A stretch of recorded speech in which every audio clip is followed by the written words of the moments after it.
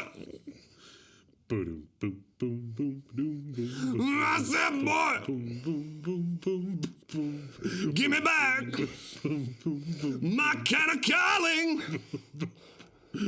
My boy. I've started, so I'll finish. Boom, boom, boom, boom, boom. I paid £2.75 for that kind of calling. Boom, boom, boom, boom, boom, boom, boom. You know what he said? Boom, boom, boom, boom. He said, go fuck yourself.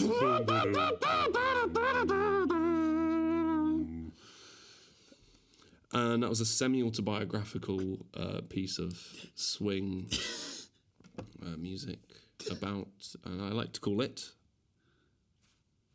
7:35 a.m. on a Sunday on my street.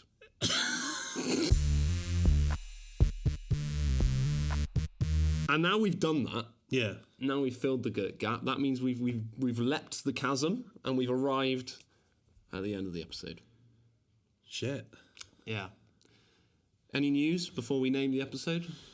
No, just standard go and buy tickets to our tour. Yeah. Do that. Do that. Yeah. Leave us a like and a comment. Share our stuff. Support the boys. Support the boys. Your boys. Us. Support us. Yeah. We are giving ourselves over to you. So treat us with respect, and so otherwise we will just go. Jack, I've got the typewriter Good, here. sorry, yeah. And I think it's time we name the episode, and I'd like to start the title of this episode with putting the paper in. With a K. Okay. I'm going to add in a L O P T R I full stop. Kloptri. Kloptri. Episode 2 of Jack and Jordan's Gurt Poddy Season 2. Kloptri. Thank you so much for listening. Yeah, I hope it's all been worth it. Maybe there was something in that made you laugh. Maybe. It was a second where you breathed out your nose a little harder than usual. That's a lovely thought to leave you with.